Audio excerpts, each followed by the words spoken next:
Hello everyone, my name is Mini Sethi. I hope you all are staying healthy.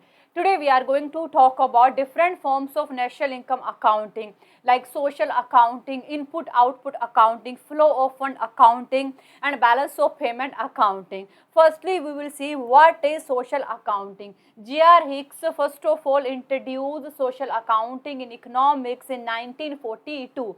Social accounting is statistical method to present interrelationship between different sector of economy so that we can understand condition of entire economy.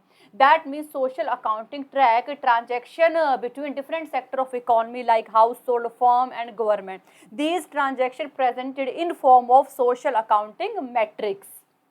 Social accounting system adopted by National Income Committee. According to social accounting, sectors are divided into three main parts: enterprise, household and government. Enterprise are production unit because their main task transform input into output. Household are consumption unit because their main task to use final goods and services in order to satisfy their needs. Each of these sectors are further subdivided into four heads: production, consumption, addition to wealth and external account. Addition to wealth means increase wealth of individual through proper strategies of saving and investment. And external account are related to international transaction like net export.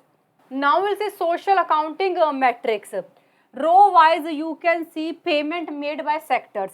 Column wise you can see receipts of sectors. Production sector cannot pay to itself, so here we have blank. Production sector pay this amount to consumption sector, this amount to government sector, this amount to capital sector, this amount to foreign sector, and total payment made by production sector is equal to 309. Similar, consumption sector pay this amount to production sector, consumption sector cannot pay to itself, so here we have blank. Consumption sector pay this amount to government, capital and foreign sector, and total payment made by consumption sector is equal to 285. Similar you can see in case of government, and here you can see for capital pay 36 rupees to production sector, and here we assume consumption and government sector don't interact with capital sector, that's why here we have blank. And capital sector cannot pay to itself, so here we also have blank. And total payment made by capital sector is equal to 39 rupees. Similar you can see for foreign sector. So if you go row wise you will see total payment made by sectors, but if you come by column you will see total receipts of sector. Production sector cannot receive anything from itself, so here we have blank. Production sector receive this amount from consumption sector, this amount from government sector, this amount to from capital sector, and this amount from foreign sector, and total receipts of production sector is equal to 309. Similar you can see for other sector, and one most important thing, total payment must be equal to receipts. This is total payment of production sector and this is total receipts of production sector which are equal to each other. This is total payment of consumption sector, this is total receipts of consumption sector which are equal to each other. Similar you can see for other sector, and this will be called social accounting metrics. Also importance and difficulties in social accounting. Importance: give government data which are needed for policy formulation. Explain relative importance of different economic sectors. Social accounting metrics explain interdependency between sectors, help to understand overall behavior of economy, analyze economic behavior, forecast future income and compare economic development across countries. Difficulties: there can be double counting problem, it can be costly, and complexity of data collection because data are not easily available. Now we are going to talk about input output accounting. Input output accounting is given by Leontief. This accounting explains interdependency and interrelationship among industries. As we know, output of one industry is input for other industry. For example, steel is output for steel industry, but same steel is input for car manufacturing industry. These interdependency eventually lead to equilibrium between demand and supply. Supply side reflect intermediate goods like steel, plastic, glass, and demand side reflect final goods. And these accounting also help to know effect of change in final demand. For example, if demand for car increase, it will not only affect auto industry but also affect industry which provide intermediate goods to car manufacturing industry like steel industry, plastic industry and glass industry. Now we will see input output table. agriculture, industry, final demand, total revenue. Same, agriculture, industry, labor is crucial part of value added, so we wrote labor here. Household include in final demand, labor also part of household, that's why these two also connected with each other. Total cost. Total revenue generated by agriculture sector by selling their input as a final demand which is equal to 100. Selling their input to industrial sector which is equal to 150. Use its own input which is equal to 50. When we add all this value, it will become equal to 300. 300 will be called total revenue, or you can say the total output of agriculture sector. That means if you see row wise, you will see total revenue, but if you see column wise, then you can see total cost. That means this 300 will be called total cost of agriculture sector, because agriculture sector pay to this sector which is equal to 150, agriculture sector pay to industrial sector which is equal to 100, agriculture sector pay to itself which is equal to 50. When we add all these value, it will become equal to 300. Means column wise you can see cost of agriculture sector, but row wise you can see total revenue, or you can say the total output of agriculture sector. Similar, this one is total revenue of industrial sector, and this one is total cost of industrial sector. This one is total revenue of value added sector, and this one is total cost of value added sector. Here we have 0 because labor cannot consume to themselves, that's why here we have 0.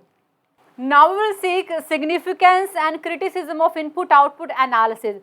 Significance, help to understand interdependency among industries, help to understand how change in one sector can influence entire economy, help in resources allocation, help in investment strategies, provide a framework for economic planning, highlight weakness of particular sector. Criticism, data collection is very expensive and difficult, ignore international trade, ignore technology, very rigid, and ignore price adjustment.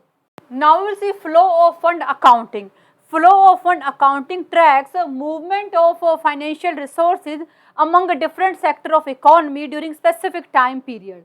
It focuses on change in financial assets and liabilities and shows how savings are converted into investment, help to analyze financial market behavior, availability of fund.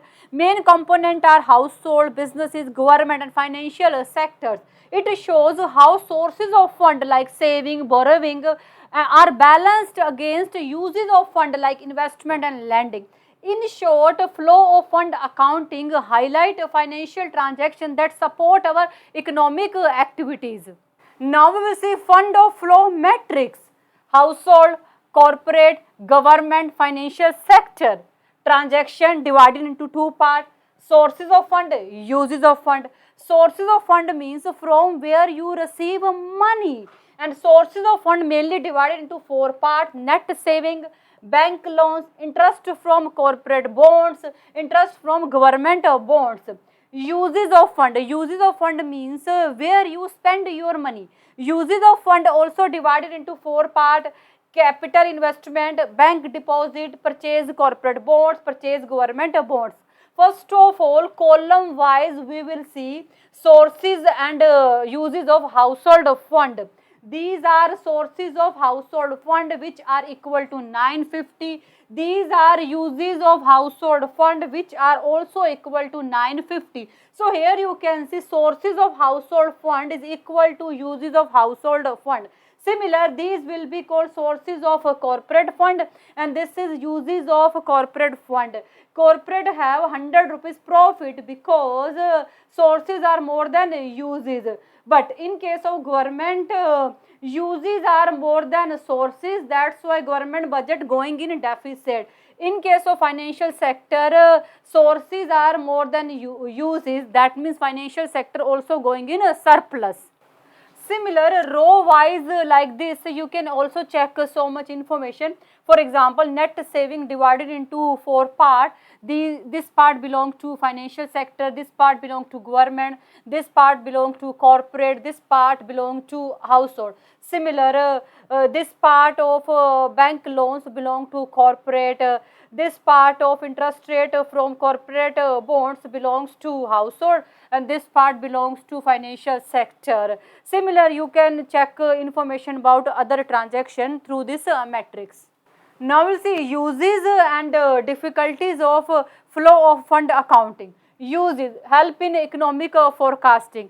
Central bank and government use this data from this accounting in order to forecast our economy, help in monetary policy, analyze the financial stability of economy, improve resources allocation, mitigate financial risk. Difficulties very complex, ignore known cash transaction, challenge in collecting data, require specialized knowledge. Now we will say balance of payment accounting. Balance of payment is record of a transaction between residents of country and foreign residents over a specific time period.